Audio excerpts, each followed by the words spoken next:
வணக்கம் and welcome to African nears kitchen. எல்லாருக்கும் ஒரு பெரிய தேங்க்ஸ் சொல்லிக்கிறேன். நான் போட்ட லாஸ்ட் வீக் வீடியோவில் வந்து நிறைய பேர் வந்து எனக்கு மெசேஜ் அனுப்பியிருந்தீங்க அண்ட் வந்து என்னோடய வெயிட் லாஸ் ஜேர்னியை பற்றி அப்டேட் பண்ண சொல்லிவிட்டு டெஃபினட்டாக உங்களை எல்லாேருக்கும் நான் ஷேர் பண்ணுறேன். ஸோ அதோட ஒரு ரிசல்ட் தான் நான் டெய்லி லாஸ்ட் வீக் ஃபுல்லாக வந்து 8th வரைக்கும் வாக்கிங் ஸ்டெப்ஸோட கவுண்ட் வந்து மானிட்டர் பண்ணியிருக்கேன்.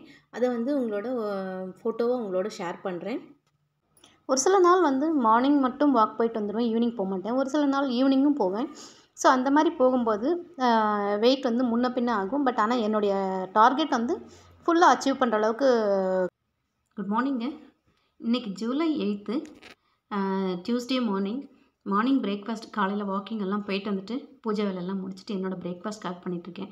அவருக்கு மட்டும் இன்றைக்கி ஆலு பரோட்டா பண்ணி கொடுத்து அனுப்பிட்டேன், சாப்பிட்டு போயிட்டார். ஸோ எனக்கு வந்து அவர் இருக்கும்போதே நான் வந்து செஞ்சுக்கிட்டேன். நான் செய்யும்போதே எனக்கு ஒரு சிரிப்பு வந்துச்சுங்க. அந்த தோசை எடுக்கவே வரல. அவர் கிண்டல் பண்ணிகிட்டு இருந்தார். போச்சா அப்படின்ட்டு இருந்தார். நானும் கொஞ்சம் கொஞ்சமாக எடுத்து அதை ஃப்ளிப் பண்ணி போட்டேன். தோசை வந்துருச்சு. வராமல் போகாது. கொஞ்சம் மாவு புளிச்சிருந்ததுனால அது மாதிரி கொஞ்சம் ஸ்டார்டிங்க்கு வேகிற வரைக்கும். ஸோ 2 தோசை போட்டுட்டு நான் வந்து ஜஸ்ட் ஒரு மிளகாப்பொடி மட்டும் வச்சு சாப்பிட்டேன். கூட 2 ஆரஞ்சு பழம் இருந்துச்சு, அதை வந்து ஃப்ரூட்காக எடுத்துக்கிட்டேன். 2 தோசை மிளகாப்பொடியோடு சாப்பிட்டுட்டு பிரேக்ஃபாஸ்ட் இன்றைக்கி முடிச்சுக்கிட்டேங்க. ஸோ அதாவது வந்து காமெடியாக அப்படி ஆயிடுச்சு இன்றைக்கி பிரேக்ஃபாஸ்ட்டு. வணக்கம். 100 days வெயிட் லாஸ் சேலஞ்சு யாரெல்லாம் பண்ணலாம்னு நினைக்கிறீங்களோ அவங்க வந்து எனக்கு மெயில் அனுப்புங்க. ஏற்கனவே நான் வந்து இன்ட்ரடக்ஷனில் சொல்லியிருக்கேன். மெயில் அனுப்புங்க. டெஃபினட்டாக நான் உங்களோட வந்து சேலஞ்சில் ஆட் பண்ணிக்கிறேன். நெக்ஸ்ட் வீக்லேருந்து நீங்கள் யாரெல்லாம் ஜாயின் பண்ணுறீங்களோ பண்ணுங்கள். நான் 2 வாரம் ட்ரையல் பண்ணிவிட்டு தான் அப்புறம் வந்து அடுத்த உங்களுக்கெல்லாம் சொல்லலாம் அப்படின்ட்டு நான் நினச்சேன். அதனால் நான் இந்த வாரம் உங்களுக்கு யாரெல்லாம் வந்து ஜாயின் பண்ணணும்னு நினைக்கிறீங்களோ டெஃபினட்டாக எனக்கு மெயில் பண்ணிங்கன்னா உங்களுக்கு ரிப்ளை பண்ணுறேன். நெக்ஸ்ட் வீக் 14th 100 days நம்ம வந்து சேலஞ்சை வந்து ப்ரூவ் பண்ணிக்கலாம். வாங்க எல்லோரும் சேர்ந்து ஹெல்த்தியாக இருக்கலாம். அந்த 100 daysல உங்களுக்கு வந்து குறைஞ்சபட்சம் 10 கிலோ குறைக்கலாம். வாங்க பார்க்கலாம். நீங்கள் வந்து நான் வந்து வெயிட் வந்து பார்த்துக்கிட்டு இருக்கேன். நீங்களும் உங்களோட வெயிட் வந்து ஃபஸ்ட் டேலேருந்து சேலஞ்சுக்கு எடுத்துக்கோங்க. ஃபஸ்ட் டேலேருந்து ஒரு வாரத்துக்கு எவ்வளோ நம்மளால் குறைக்க முடியும் அப்படிங்கிறது வந்து பார்க்கலாம். ஸோ நான் என்னோடய வெயிட் வந்து நான் செக் பண்ணிட்டேன். நீங்களும் உங்களோட வெயிட் செக் பண்ணிவிட்டு நோட் பண்ணிக்கோங்க. அதை மென்ஷன் பண்ணணும்னு அவசியம் கிடையாது. உங்களுக்கு நீங்களே திருப்தியாக இருக்கீங்க, நான் வெயிட் கம்மி பண்ணியிருக்கேன் அப்படின்னு அந்த திருப்தி கிடைச்சாலே போதும். என்னோட சேர்ந்து அந்த உங்களுக்கு அந்த இது ஒருத்தருக்கு மோட்டிவேஷனாக இருக்கும் அப்படின்னு நினச்சா டெஃபினட்டாக எனக்கு அதில் வந்து ரொம்ப சந்தோஷம்தான். லாஸ்ட் வீக்கோட ஃபுல் வீக் நான் எப்படி பண்ணேன், என்னெல்லாம் பண்ணேன் அப்படிங்கிறது வந்து உங்களோட ஷேர் பண்ணிக்கிறேன். நான் நோ சுகர் சேலஞ்ச் பண்ணலான்ட்டு இருக்கேன். ஸோ காலையில் டீடாக்ஸிங் வாட்டர் குடிச்சிட்டு போயாச்சு. வாக்கிங் 1 hour பண்ணேன். ஒரு 7,800 ஸ்டெப்ஸ் வந்துட்டு லெமன் டீ குடிச்சிட்ருக்கேன் வித்தவுட் சுகர். யூஸ்வலாக குளிச்சுட்டு வந்துட்டு எல்லா வேலையும் முடிச்சுட்டு பூஜையில் வந்து இன்றைக்கி பிள்ளையார் சுழி கோலம் தான் பண்ணியிருக்கேன். இது 21 நாள் பண்ணலான்ட்டு இருக்கேன். கண்டினியூஸாக பண்ணிவிட்டு உங்களுக்கு அப்டேட் காட்டுறேன். அதையும் அந்த வீடியோ ஃப்ரைடேஸில் வந்து லாங் வீடியோ போடுவாங்க. பிரேக்ஃபாஸ்ட்டுக்கு 9 o'clock சாப்பிடுவேன் பிரேக்ஃபாஸ்ட்டு. ஸோ நல்லா தண்ணியில் நைட் போட்ட சாதம் வந்து 1 cup மிஞ்சிருந்தது. அது நல்லா பிழிஞ்சு போட்டு நல்லா தயிர் நிறைய விட்டு அது சாப்பிட்டோம்னா உப்பு போடாமல் சாப்பிடுவேன். தயிர் சாதம் மட்டும் உப்பு போடாமல் சாப்பிட்டா ரொம்ப நல்லதுன்னு சொல்லுவாங்க. உப்பு கூட ரொம்ப கம்மி பண்ணிட்டேன். பட் இருந்தாலும் நோ சுகர் சேலஞ்சு தான் நான் இப்போ எடுத்துருக்கிறது. ஸோ இதில் நிறைய தயிர் விட்டு சாப்பிட்லாம். ஸோ ஃபஸ்ட்டு நல்லா தயிர் போட்டு நல்லா மசிச்சிடலாம் சாதத்தை. ஏற்கனவே நைட் சாதம்லாம் மசிஞ்சு தான் இருக்கும். பட் ஆனால் ப்ரோபயோட்டிக்னு சொல்லுவாங்க இல்லையா, அந்த மாதிரி அதுலேயும் வந்து நம்ம எந்த தண்ணி நம்ம ஊற்றினமோ அதே தண்ணியை இதில் வந்து ஊற்றினா ரொம்ப நல்லாயிருக்கும் டேஸ்ட்டு. அண்ட் நமக்கு ப்ரோபயோட்டிக்கும் போய் சேர்ந்த மாதிரி இருக்கும். முடிஞ்சால் உங்களால் அந்த தண்ணி குடிக்க முடியும்னா மேற்கொண்டு கொஞ்சம் மோர் விட்டு தண்ணியை குடிச்சிக்கலாம். அது நல்லது உடம்புக்கு. இது வந்து கரெக்டாக ஒரு பவுல் இருக்குங்க. இதுதான் இன்றைக்கி என்னோடய பிரேக்ஃபாஸ்ட்டு. இது வந்து ஒரு பவுல் நிறைய மோர் சாதம் இல்லை தயிர் சாதம் சொல்லலாம். ஸோ தயிர் சாதம் தாளிக்கலை நான். அதனால் தயிர் சாதம் ப்ளஸ் சாலட் வந்து ஒரு நல்ல 3 இன்ச்சஸ்க்கான குக்கும்பர், ஒரு 1 இன்ச்சுக்கான கேரட்டு, ஆனியன் வேணால் சாப்பிடலாம். எனக்கு ஆனியன் பிடிக்காது பச்சையாக சாப்பிட்றதுக்கு. அதனால் இது மட்டும் போட்டு கொத்தமல்லி கொஞ்சம் உப்பு இது சாலட். இன்னும் இது வந்து அவருக்கு நான் வந்து ஸ்பெஷலாக இதுக்காக சைட் டிஷ்ஷுன்னு செய்ய மாட்டேன். ஸோ பர்கருக்கு அவருக்கு இன்றைக்கி காலையில் பர்கர் செஞ்சு கொடுத்தேன். அந்த பர்கரோட மசாலாவையே நான் வந்து இதுக்கு தொட்டுக்கிறதுக்கு சரியாக இருக்கும். இதில் வந்து வெஜிடபிள்ஸ் எல்லாம் போட்டிருக்கேன். குக்கும்பர், கேரட்டு, ஒரே ஒரு உருளைக்கிழங்கு அண்டு முட்டைக்கோஸு, பட்டாணி இதெல்லாமே சேர்த்து இந்த மசாலா செஞ்சுருக்கேன். ஸோ அதை இன்றைக்கி ஃபுல் பிரேக்ஃபாஸ்ட்டோட ஃபுல் மெனு இது தான். வெறும் தயிர் சாதத்தை கூட இப்படி கூட சாப்பிட்லாமா அப்படின்றது வந்து நிச்சயமாக எனக்கே ரொம்ப ஆச்சரியமாக இருக்குது. செஞ்சு பாருங்கள். செஞ்சு சாப்பிட்டுட்டு பார்த்தீங்கன்னா உங்களுக்கே ஒரு ஒரு திருப்தின்னு சொல்லுவாங்க இல்லையா, சுய திருப்தின்னு சொல்லுவாங்க, கண்டிப்பாக கிடைக்கும்.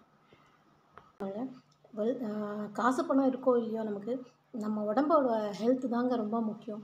எல்லாரும் சும்மா ஹெல்த்துன்னு சொல்கிறாங்களே அப்படிங்கிறத விட நடைமுறைப்படுத்தி பார்த்தா தாங்க அதோட கஷ்டங்கள், அது எப்படி இவ்வளோ கண்ட்ரோலாக இருக்க முடியும் அப்படிங்கிறது வந்து தெரியும். என்னோடய ஹேர் கேர் கூட பாருங்கள், ஒரு 3 மந்த்ஸ் முன்னாடி ஐ திங்க் மார்ச்சில் தான் நான் வந்து ஹேர் கட் பண்ணேன். ஷோல்டர் லென்த்து கட் பண்ணேன். ஸோ அகெயின் வந்து என்னோடய பழைய லென்த்துக்கு மோர் ஆர் லெஸ் வந்துருச்சு. நல்லா ஹிப் லென்த்துக்கு வந்துருச்சுங்க எனக்கு. ஸோ இது வந்து ஓகே, பை நேச்சராக சில பேருக்கு நல்லா வளர்றதுன்னு இருக்குது. பட் இருந்தாலும் நம்மளோட டயட்டிக் பிளானிங் அண்ட் ஹெல்த்தியாக சாப்பிட்றது, நம்ம மனசை எப்போவுமே சந்தோஷமாக வச்சுக்கிறது, இதெல்லாமே தாங்க நம்மளோட இது இயற்கையோடு நம்ம ஒத்து போகிறோம் அப்படின்றது வந்து வரும். அண்ட் என்னோடய பழக்கம் என்னென்னா, நான் மட்டும் சந்தோஷமாக இருந்தால் பத்தாது, என்னை சுற்றி இருக்கிறவங்களையும் சந்தோஷமாக வச்சுக்கணும். எல்லோரும் சந்தோஷமாக இருப்போம், எல்லா வளங்களையும் பெறுவோம். ஆஸ் யூஷுவல் லெமன் டீ குடிச்சிட்டு வாக்குக்கு கிளம்பினாங்க. ஆனால் கிளைமேட்டு திடீர்னு நல்ல மழை பிடிச்சிருச்சுங்க. பாதி வழி தான் போனேன், மறுபடியும் ரிட்டன் போகணும். அதனால் ஒரு இடத்துல நின்றுட்டுருக்கிறேன். இந்த மழை நின்னதுக்கப்புறம் தான் போகணும். இவ்வளோ மழையில் போனால் அதெல்லாம் சுத்தம் நடக்க முடியாது. வாக்கிங் வந்து சொல்லி எனக்கு நானே வச்சுக்கிட்டேன் ஆப்புங்கிற மாதிரி ஆயிடுச்சு இன்றைக்கி. யூஸ்வலாக வீட்லேயும் நடக்கலாம், பட் எனிவே இன்றைக்கி நடந்தே பார்க்கலாம் அப்படின்னு சொல்லிட்டு வந்தேன். கொஞ்சம் மாட்டிக்கிட்டேன் மழையில். பார்க்க சின்னதாக தான் இருக்கும் மழை, ஆனால் நல்லா நனைஞ்சிருவோம் இல்லை போகணும்னா. மழை நின்றுச்சு. ஸோ இனிமேல் நம்மளுடைய நடையை தொடங்கலாம். 10 to 15 மினிட்ஸ் வெயிட் பண்ணியாச்சு மழைக்காக. போதும்.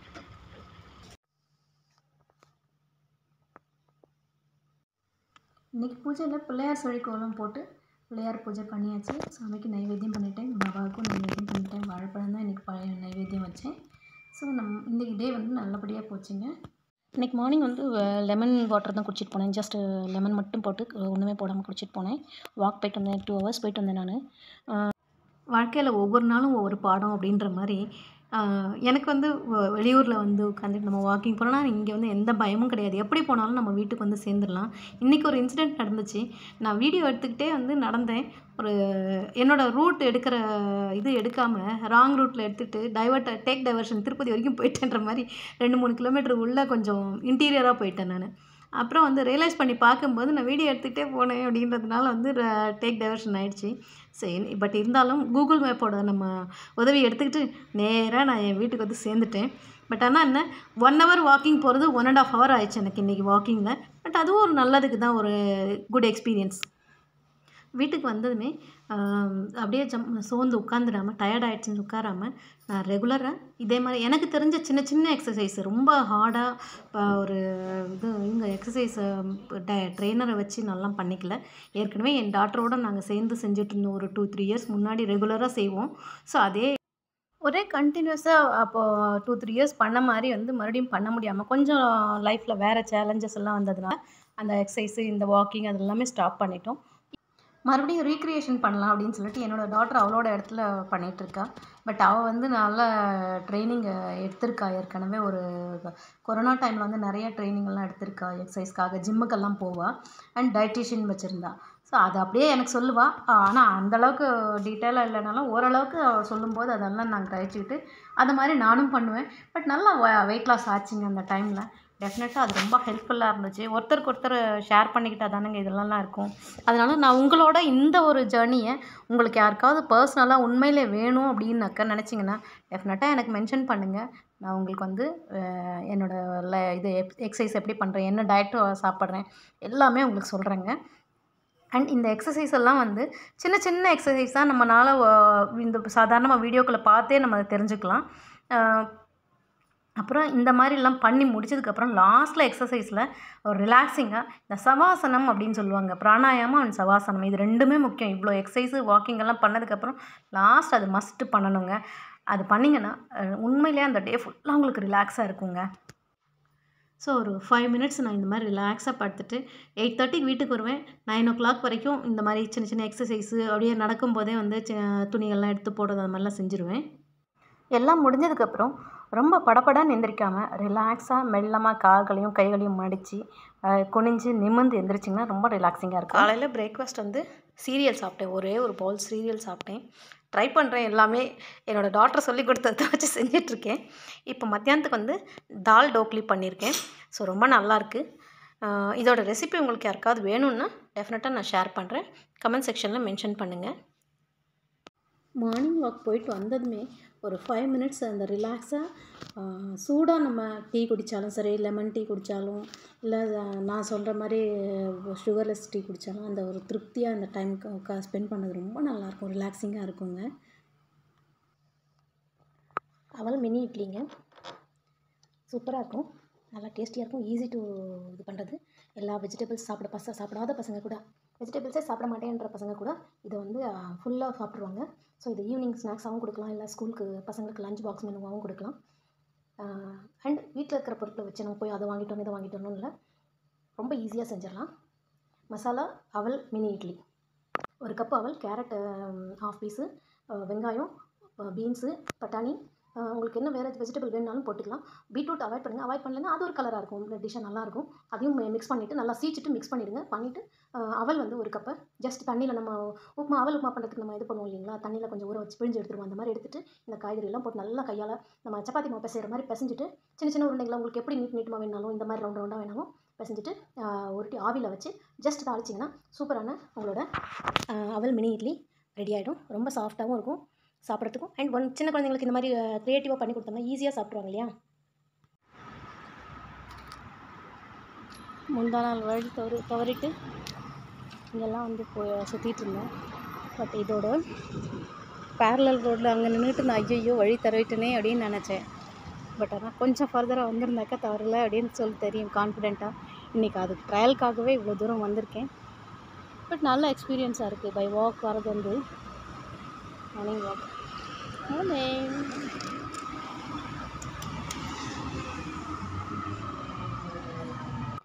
ஆஸ் யூஷுவல் நம்மளோட ரொட்டீன் வேலை, வீடு கூட்டி தொடச்சாச்சு. இப்போ துணிகள் எல்லாம் எடுத்துகிட்டு வந்து வச்சு மடிக்கணும். மடிக்கிறதுக்கு முன்னாடி மார்னிங் வேலைகள் எல்லாம் செய்யும் போதே நான் இதெல்லாம் செஞ்சுட்டு தான் வந்து ஜஸ்ட் அந்த எக்ஸசைஸ் பண்ணிவிட்டு அதுக்கப்புறம் துணிகள் எல்லாம் எடுத்து மடித்து வச்சுட்டு அதுக்கப்புறம் நான் குளிச்சுட்டு வந்து பூஜை எல்லாம் முடித்து எல்லாம் 10 மணிக்குள்ளே எல்லாத்தையுமே முடிச்சுட்டு ஜஸ்ட் நான் உட்காந்துக்குவேன். அதுக்கப்புறம் நான் ஃப்ரீயாக இருப்பேன் என்னோடய யூடியூப் வேலையெல்லாம் செய்கிறதுக்கு. அதுக்கு எல்லாமே வந்து உங்களுக்கு எத்தனை பேருக்கு நான் வந்து என்னை விட என்னோடய ஹஸ்பண்ட் வந்து ஷர்ட்ஸ் எல்லாம் மடிக்கும்போது அவ்வளோ அழகாக மடிப்பாருங்க. உண்மையிலேயே அதெல்லாம் வந்து நம்ம கையில் இப்படி நான் சொன்னேன்னா என்னோடய ஹஸ்பண்ட் சொல்லுவார், என்னை இப்படி சொல்லியே நிறைய வேலை வாங்குறேன் நீ அப்படின்னு சொல்லிட்டு சிரிப்பார், ஜோக் அடிப்பார். பட் நல்லாயிருக்கும். நான் அவர் வரத்துக்குள்ளே எனக்கு அவர்கிட்டருந்து நான் கற்றுக்கிட்ட ஒரு நிறைய திங்ஸில் இந்த துணி மடிக்கிறதும் கூட. முன்னெல்லாம் நான்லாம் வந்து துணியெல்லாம் வந்து அவ்வளோ இதுவாகலாம் எடுத்து வச்சுக்க மாட்டேன். எது ஓகே ஏதோ என்ன தானே மடித்து அல்மாரில் வச்சுட்டோமா, நீட்டாக இருந்தால் ஓகே அப்படின்ற அளவுக்கு இருப்பேன். பட் ஆனால் என்னோடய ஹஸ்பண்ட் வந்து அப்படியே ப்ராப்பராக நம்ம அயர்ன் பண்ண மாதிரி இருக்கும், அந்த மாதிரி மடித்து வச்சா தான் அவருக்கு திருப்தியாக இருக்கும். ஸோ அந்த மாதிரியே தான் நான் இப்போ வந்து என்னை நானே பழகிக்கிட்டேன். பட் ரொம்ப டைமெல்லாம் எடுக்காது, ஜஸ்ட் ஒரு ஃபியூ செகண்ட்ஸு அதுதான் எடுக்கும். அது நம்ம டெய்லி மடித்து வச்சுட்டோம்னு வச்சுக்கோங்களேன், உங்களுக்கு அந்த ஒரு பேர்டனாக தெரியாது. ஈவன் அயர்ன் பண்ணால் கூட நம்ம மொத்தமாக ஒரே நாளில் போட்டு வச்சுட்டு எல்லாத்தையும் போட்டு அப்படியே மடித்து வைக்கிறது, அப்படி அயர்ன் பண்ணுறதுன்னு ஃபுல் அதுக்கு ப்ராப்பராக இருக்காமல் டெய்லி நம்ம ரொட்டீன் ஒர்க்லேயே வந்து இந்த வேலைகளையும் செஞ்சுக்கிட்டோம்னா ஈஸியாக இருக்கும். நம்ம எடுக்கும்போது நமக்கு வந்து பார்க்குறதுக்கும் வந்து நீட் அண்ட் க்ளீனாக இருக்கும். அண்ட் எடுக்கிறதுக்கும் சௌகரியமாக இருக்கும். டக்குன்னு நமக்கு இந்த ட்ரெஸ்ஸை போடணுன்னா டக்குன்னு அந்த இடத்துல போய் எடுத்தோம்னா டக்குன்னு எல்லாமே கிடச்சிரும். இது வந்து சண்டே லஞ்சுங்க. 2 ரொட்டி, கேபேஜ் பொரியல், சோலே அண்டு மட்டர் புலாவ், ஜீரா ஃப்ரைட் ரைஸ்ன்னு பண்ணிவிட்டு அதுலேயே கொஞ்சம் மட்டரையும் போட்டேன். ரொம்ப நல்லா டேஸ்டியாக இருந்துச்சுங்க. With fresh salad. அவ்வளோதான். இன்றைக்கி பாபாவுக்கு நைவேத்தியம் வந்து கிரேப்ஸ் தான் வச்சுருக்கேன். பூஜை அங்கெல்லாம் இப்போ இது அபிஷேகம் அதெல்லாம் வந்து அங்கே பூஜை அறையில் எடுத்துக்கிட்டு நேராக அவர் பிரேக்ஃபாஸ்ட் எடுத்துக்கிட்டு நேராக இந்த இடத்துக்கு வந்து அமர்ந்துருவார் அவருடைய யதாஸ்தானத்தில். ஸோ எனக்கு ரொம்ப சந்தோஷமாக இருக்கும் டெய்லி இந்த மாதிரி பண்ணும்போது. எத்தனை பேருக்கு இது வந்து கற்பனையாக இருந்தாலும் மனசு திருப்தி இருக்குது அப்படின்னும்போது வந்து செஞ்சால் தப்பு இல்லைங்க. ஸ்நாக்ஸ் டைமில் வந்து உங்களுக்கு சாப்பிடணும்னு நினைக்கும்போது நம்ம சிப்ஸு அது இதுன்னு சாப்பிட்டு ஐஸ்கிரீமு சிப்ஸு இல்லைன்னா தேவையில்லாமல் வீட்டில் செய்யக்கூடிய முறுக்கு மிச்சர் அந்த மாதிரிலாம் நம்ம ஆஸ் அ சவுத் இந்தியனாக நம்ம வந்து அந்த மாதிரி சாப்பிடுவோம். ஸோ அதை சாப்பிடாம இந்த மாதிரி ஹெல்த்தியாக ஃப்ரூட் பவுல் வந்து சாப்பிட்டிங்கன்னா அது கூட ரொம்ப சாப்பிடாம 3 இல்லை 4 பேரிச்சம்பழம், ஒரு 4-5 கிரேப்ஸு இல்லை ஆரஞ்சு, பனானா அவாய்ட் பண்ணுங்கள். பனானா வந்து கார்ப் சேரும், அதனால் வந்து உங்களுக்கு வெயிட் போடும். அதனால் அது பனானா வந்து ரொம்ப மேக்ஸிமம் வேறு வழியே இல்லை அதுதான் இருக்குன்னா அப்போ சாப்பிட்லாம், அது ஹாஃப் சாப்பிடுங்க.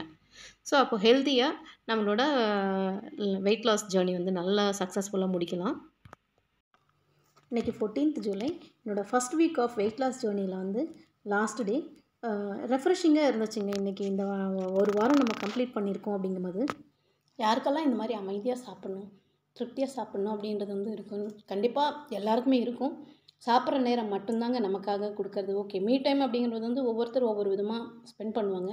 பட் ஆனால் நம்மளோட உடம்புக்கும் சேர்த்து மனசுக்கும் சேர்த்து திருப்தியான ஒரு இது அப்படின்னா சாப்பிட்ற நேரம் தாங்க. இன்னொன்று சொல்லலாம், முக்கியமாக நம்ம தூங்குற நேரமும் நமக்காக தூக்கம் இல்லை நிறைய பேர் கஷ்டப்படுவாங்க. அந்த தூக்கம் இல்லைங்கிறவங்களுக்கு இந்த மாதிரி சரியான பிளானிங்கில் போனால் கண்டிப்பாக நல்லா தூங்கலாம். குறைஞ்சது 8 to 10 மணி நேரம் ஒரு ஹியூமனுக்கு வந்து தூக்கம் இருக்கணும். இவ்வளோ நேரம் பொறுமையாக என்னோடய வீடியோ பார்த்ததுக்கு ரொம்ப நன்றிங்க. அடுத்த வாரம் அப்டேட் பார்க்குற வரைக்கும் உங்களிடமிருந்து விடைபெறுவது உங்கள் ஜானகி சந்திரமோகன். நன்றி, வணக்கம்.